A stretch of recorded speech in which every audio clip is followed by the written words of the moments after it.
അപ്പോഴേ പുതിയൊരു വീഡിയോയിലേക്ക് എല്ലാവർക്കും സ്വാഗതം. അപ്പം എൻ്റെ ചാനൽ പുതിയതായിട്ട് കാണുന്നവർ, ആദ്യമായിട്ട് കാണുന്നവർ ഒന്ന് സബ്സ്ക്രൈബ് ചെയ്ത് എൻ്റെ വീഡിയോയ്ക്ക് കമൻറ്റൊക്കെ ചെയ്തൊന്ന് സപ്പോർട്ട് ചെയ്യണേ. അപ്പോൾ ഇന്നത്തെ വീഡിയോ എന്ന് പറഞ്ഞാൽ ബാക്ക് ടു സ്കൂൾ വീഡിയോ ആണ് കേട്ടോ. ഇന്നപ്പോൾ നമ്മുടെ കുട്ടികൾ ആദ്യമായിട്ട് സ്കൂളിൽ പോവാണ് ഈ വർഷം.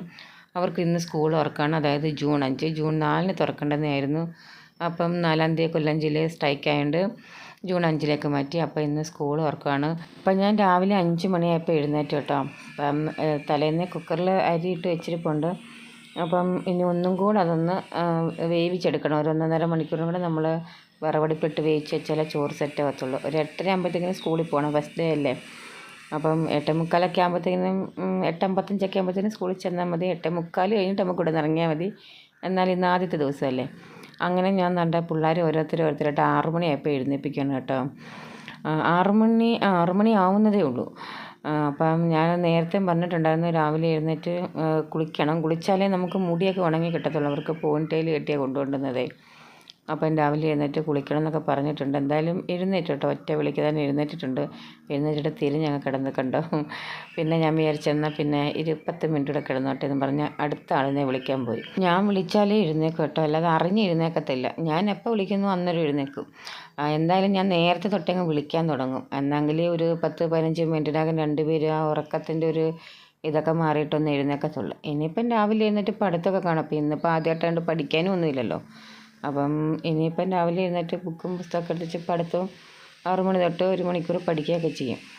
അങ്ങനെ ലച്ചു അപ്പുറത്തെ മുറിയിൽ നിന്ന് എഴുന്നേറ്റിട്ട് വന്ന് ഇപ്പുറത്തെ മുറിയിൽ നിന്ന് അശ്മി എഴുന്നേൽപ്പിക്കാൻ നോക്കുക കേട്ടോ.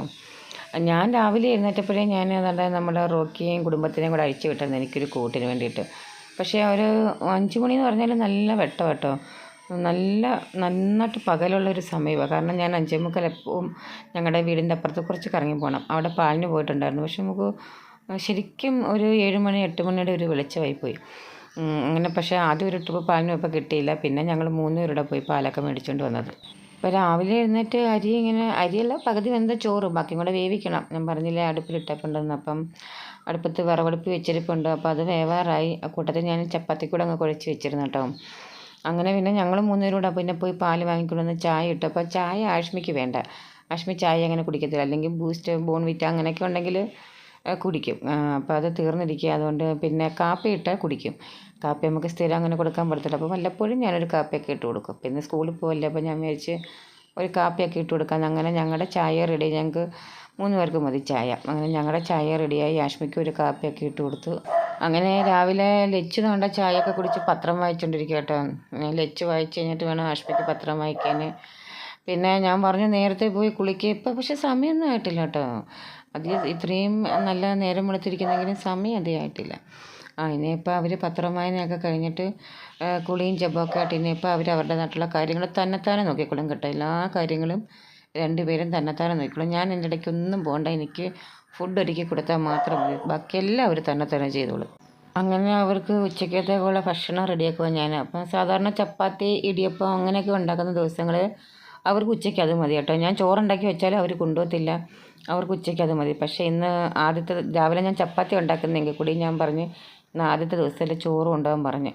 അങ്ങനെ ഉരുളക്കിഴങ്ങും മെഴുക്ക് പുരട്ടി പാവയ്ക്ക അരിഞ്ഞ് വെച്ചിരിക്കുന്നത്. പക്ഷേ പാവയ്ക്ക ഇവർക്ക് വേണ്ടാത്തതുകൊണ്ട് അത് ഉച്ചക്കത്തേക്ക് പിന്നീട് എടുത്താൽ മതിയല്ലോ. അങ്ങനെ മെഴുക്കുവരട്ടെല്ലാം റെഡിയാക്കി ചമ്മന്തി അരച്ച് ഒരു മുട്ടയും പൊരിച്ച് ഒരു അച്ചാറും അത്രയും ആയിരുന്നു ഇന്ന് ഉച്ചയ്ക്ക് ലഞ്ചിന്. അപ്പം ലച്ചു കുളിച്ചിട്ട് വന്നിട്ട് യൂണിഫോം ഇടുന്നതിന് മുമ്പ് ഞാൻ പറഞ്ഞത് ചപ്പാത്തി ഞാൻ കഴിക്കാൻ. ചപ്പാത്തിക്ക് കൂട്ടാനായിട്ട് സാമ്പാറായിരുന്നു കേട്ടോ. അപ്പോൾ യൂണിഫോമൊക്കെ എടുത്തിട്ടാൽ പിന്നെ യൂണിഫോമിലൊക്കെ അങ്ങ് ആവുമല്ലോ. അതുകൊണ്ട് ഞാൻ പറഞ്ഞു കഴിച്ചേച്ച് യൂണിഫോം ഇട്ടാൽ മതിയെന്ന് പറഞ്ഞു. ഇനിയിപ്പോൾ ഭക്ഷണക്കാര്യമൊക്കെ കണക്കാണ് കേട്ടോ. കാരണം രാവിലെ ഒരു 7 മണി 7:30 ആകുമ്പോഴത്തേക്കിനും ഒരു ബ്രേക്ക്ഫാസ്റ്റ് കഴിക്കുന്നുണ്ട്. അതിന് ഒന്നും കഴിക്കത്തില്ല. ലച്ചു വല്ലച്ചാതിൽ ഒരു ചപ്പാത്തി കഴിച്ചു. ആഷ്മി ആണെങ്കിൽ ഒരു മുറി ചപ്പാത്തി പോലും കഴിച്ചില്ല. സാധാരണ വീട്ടിൽ നിൽക്കുന്ന സമയങ്ങളിൽ ഒരു 9:30 10 ആകുമ്പോഴത്തേക്കാണ് കഴിക്കുന്നത്. അപ്പം നന്നായിട്ട് കഴിക്കും. ഇനിയിപ്പോൾ ഇങ്ങനെയൊക്കെ തന്നെ ഫുഡിൻ്റെ കാര്യം ഇങ്ങനെയൊക്കെ തന്നെ. അങ്ങനെ ആഷ്മി യൂണിഫോം ഇടാൻ നോക്കിയപ്പോഴാണ് ആഷ്മി 2 മാസം കൊണ്ട് ഇച്ചിരി ഒന്ന് വണ്ണം വെച്ച് കേട്ടോ. അപ്പോൾ അവിടെ കോട്ട് അങ്ങ് ചെറുതായിപ്പോയി കേട്ടോ, ഇടാൻ അങ്ങോട്ട് ആവുന്നില്ല. അപ്പോൾ അമ്മ അതെല്ലാം ഒന്നുകൂടെ ലൂസാക്കി തയ്ച്ചു കൊടുത്ത് എന്തായാലും സെറ്റാക്കി കൊടുത്തത് കേട്ടോ. അപ്പോഴത്തേക്കിനും ഞാൻ അവരുടെ ബ്രേക്ക്ഫാസ്റ്റൊക്കെ റെഡിയാക്കി, ലഞ്ചെല്ലാം പാത്രത്തിലാക്കി വെള്ളമെല്ലാം ഒഴിച്ച് വെച്ചു. ഞാൻ പറഞ്ഞില്ലേ എനിക്ക് എനിക്ക് ഈ ജോലികളൊക്കെ ഉള്ളൂ എനിക്ക് കേട്ടോ. കാരണം അവരുടെ കുളിയും നന ഒരുക്കം ബാക്കി കാര്യങ്ങൾ ചോറെടുത്ത് അടുക്കളയിൽ തന്നെ വെച്ചിരുന്നാൽ മതി. അവരവരുടെ ചോറൊക്കെ എടുത്തു അവിടെ കൊണ്ടുവന്ന് ബാഗിൽ കൊണ്ടുവന്ന് വയ്ക്കുക. ന്യൂസ് പേപ്പറാണ് കൊണ്ടുവന്നത്. അവർ ടവ്വൽ കൊണ്ടുവരത്തില്ല, ന്യൂസ് പേപ്പർ അതിൻ്റെ പുറത്ത് വെച്ചിട്ടാണ് ചോറ് കഴിക്കുന്നത് കേട്ടോ. അപ്പോൾ അതെല്ലാം മടക്കി എല്ലാം അവർ തന്നെ അങ്ങ് ചെയ്തോളും. ആഷ്മിക്ക് ഇന്നിപ്പം അമ്മയ്ക്ക് റേഷൻ കടയിൽ പോകാത്തതുകൊണ്ട് അമ്മയൊന്നും മുടി കെട്ടി കൊടുത്തത്. ഇല്ലെങ്കിൽ അമ്മ കടയിൽ പോകുന്ന സമയത്ത് സമയം ഉണ്ടെങ്കിൽ അമ്മ കെട്ടി കൊടുക്കും, ഇല്ലെങ്കിൽ ലച്ചു തന്നെയാണ് ആഷ്മയുടെ കാര്യങ്ങളെല്ലാം നോക്കുന്നത് കേട്ടോ. ഞാൻ പറഞ്ഞില്ല, എനിക്ക് ആ മേഖലയിലോട്ടൊന്നും ഞാൻ കൈകടത്തേണ്ട കാര്യമില്ല. അങ്ങനെ എല്ലാം സെറ്റാക്കി ദാണ്ടെ പോവാൻ ഇറങ്ങി കേട്ടോ. എന്തായാലും ഇന്ന് നേരത്തെ ഇറങ്ങിയിട്ടുണ്ട്. അല്ലെങ്കിൽ നമുക്കൊരു 8:45 പോയാൽ മതി. നമ്മളൊരു 8:55 ആകുമ്പോഴത്തേന് സ്കൂളിലെത്തി. ഇന്നിപ്പോൾ ഒരു നേരത്തെ ഇന്ന് ആദ്യത്തെ ദിവസമായതുകൊണ്ട് ഞാൻ വിചാരിച്ചിരി നേരത്തെ പോകുന്ന വഴിക്ക് എനിക്ക് വീട്ടിലെ പണിക്കാരുണ്ട് കേട്ടോ. അവിടെ അവർക്ക് വെള്ളം കൊടുക്കണം. അപ്പോൾ ഒരു 10 മിനിറ്റ് അവിടെ താമസിക്കുമല്ലോ. അപ്പം നേരത്തെ ഇറങ്ങാമെന്ന് വിചാരിച്ച്. പിന്നെ നമ്മുടെ ആഷ്മിയുടെ ഷൂവും ആഷ്മിയുടെ കാലും ഇച്ചിരി വലുതായിപ്പോൾ കേട്ടോ. ഞാൻ വിചാരിച്ച ആഷ്മിക്ക് കഴിഞ്ഞ വർഷത്തെ ഷൂ മതിയായിരിക്കുമെന്ന്. ലച്ചുവിന് അത് തന്നെ മതി. ആഷ്മിക്ക് പക്ഷേ അത് ടൈറ്റായിരുന്നു കേട്ടോ. എന്തായാലും ഇന്ന് അഡ്ജസ്റ്റ് ചെയ്ത് അതൊക്കെ ഇട്ടുകൊണ്ട് പോയി. ഇനി അതിലൊരെണ്ണം വാങ്ങണം. ബ്ലാക്ക് ഷൂ ഉണ്ടല്ലോ, അതൊരെണ്ണം വാങ്ങണം. അങ്ങനെ രണ്ടുപേരും അമ്മുമ്മയുടെയൊക്കെ അനുഗ്രഹം വാങ്ങി. എല്ലാ വർഷവും നമ്മളിതൊന്നും പറഞ്ഞു കൊടുക്കണ്ട കേട്ടോ.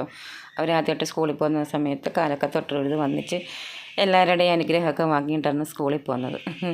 ആഷ്മയ്ക്ക് ശരിക്കും പറഞ്ഞു കഴിഞ്ഞാലും ആ ഷൂവും ആ സോക്സും ഇട്ടപ്പോഴത്തേക്കിനും ആ ഷൂ ഇട്ട് നടക്കാനേ പറ്റുന്ന അവസ്ഥയല്ലായിരുന്നു കേട്ടോ. പക്ഷേ ഇത്രയും ടൈറ്റ് ആയിരിക്കുമെന്ന് ഞാൻ വിചാരിച്ചില്ല. എന്തായാലും ഇനിയിപ്പം മേടിക്കാൻ എളുപ്പമല്ലല്ലോ. ഇനിയിപ്പം നാളെ ഇന്നൊരു സെല്ലുകൾ വർക്കിംഗ് ഡേ. അപ്പം ഇനിയിപ്പം 3 ദിവസം അവധിയല്ലേ, വെള്ളി ശനി ഞായറൊക്കെ അവധിയല്ലേ. അപ്പം തിങ്കളാഴ്ച പോകുമ്പോഴത്തേക്കും ഒരെണ്ണം വാങ്ങാമെന്നായിരുന്നു ആഷ്മിക്ക്. ഈ പാൻറ്റും എല്ലാം ടൈറ്റായിട്ടോ. ഞാൻ പറയുമായിരുന്നു, അവൾ 3ാമത്തെ നിലയിലാണ് അവിടെ ക്ലാസ് റൂം. ഞാൻ പറഞ്ഞത് 2 ദിവസം സ്റ്റെപ്പ് കയറി ഇറങ്ങുമ്പോഴത്തേക്കും ഈ വണ്ണം എല്ലാം അങ്ങ് പൊക്കോളും. അപ്പോഴത്തേക്കിനും ഈ യൂണിഫോം എല്ലാം അങ്ങ് കറക്റ്റ് പാകമാകും കേട്ടോ. ഇപ്പോഴത്തെ ഈ വണ്ണം എല്ലാം അങ്ങ് പൊക്കോളും. അപ്പോഴത്തേക്കിനും ഞങ്ങൾ സ്കൂളിലെത്തി കേട്ടോ. ഒടുക്കത്തെ തിരക്കായിരുന്നു കേട്ടോ. ഭയങ്കര തിരക്കെന്ന് പറഞ്ഞു കഴിഞ്ഞാൽ ഭയങ്കര തിരക്ക്. കാരണം പുതിയ അഡ്മിഷൻ എന്നൊക്കെ പറഞ്ഞു കഴിഞ്ഞാൽ ഒരുപാട് കുട്ടികൾ പുതിയതായിട്ട് വരുന്നുണ്ടായിരുന്നു. കാരണം കഴിഞ്ഞ പ്രാവശ്യം ആഷ്മിക്ക് 2 ഡിവിഷനായിരുന്നു. ആഷ്മിയുടെ 5ാം ക്ലാസ് വന്നപ്പോൾ. ഇപ്പോൾ 6ാം ക്ലാസ് വന്നപ്പോഴത്തേക്കും അത് 3 ഡിവിഷനായിട്ടുണ്ട്. അങ്ങനെ ഓരോ ക്ലാസ്സിലും ഇതുപോലെ ഒരുപാട് കുട്ടികളുണ്ട്. ഇത് KG തുടങ്ങിയിട്ടില്ല. KG തുടങ്ങുന്നത് 9ാം തീയതി ഉള്ളൂ. ഇപ്പോൾ 1 തൊട്ട് 12ാം +2 വരെയുള്ള കുട്ടികളാണ് ഇന്ന് വന്നിട്ടുള്ളത്. എന്നിട്ട് തന്നെ ഇത്രയും തിരക്ക്. സത്യം പറഞ്ഞാൽ അന്തിച്ചു തിരക്കുണ്ട് കേട്ടോ. പിന്നെ പുതിയ കുട്ടികളൊക്കെ അപ്പോൾ ആദ്യമായിട്ട് സ്കൂൾ തുടങ്ങുന്ന ദിവസമുണ്ട് കൂടുതൽ പേരൻസും കൊണ്ട് വിട്ടത്. അതിൻ്റെ ഒരു തിരക്കുണ്ട്. അങ്ങനെ ആകെപ്പാടെ ഈ തിരക്കായിരുന്നു. അപ്പോൾ തലേന്ന് ടീച്ചേഴ്സ് വാട്സപ്പിൽ മെസ്സേജ് ഇട്ടിട്ടുണ്ടായിരുന്നു, ഏത് ഫ്ലോറാണ്, ക്ലാസ് റൂം നമ്പർ ഏതാണ് എന്നൊക്കെ ഉള്ളത്. അപ്പോൾ കുട്ടികൾക്കത് കണ്ടുപിടിക്കാൻ എളുപ്പമായിരുന്നു. അപ്പോൾ ഇന്നത്തെ വീഡിയോ ഇത്രയേ ഉള്ളൂ.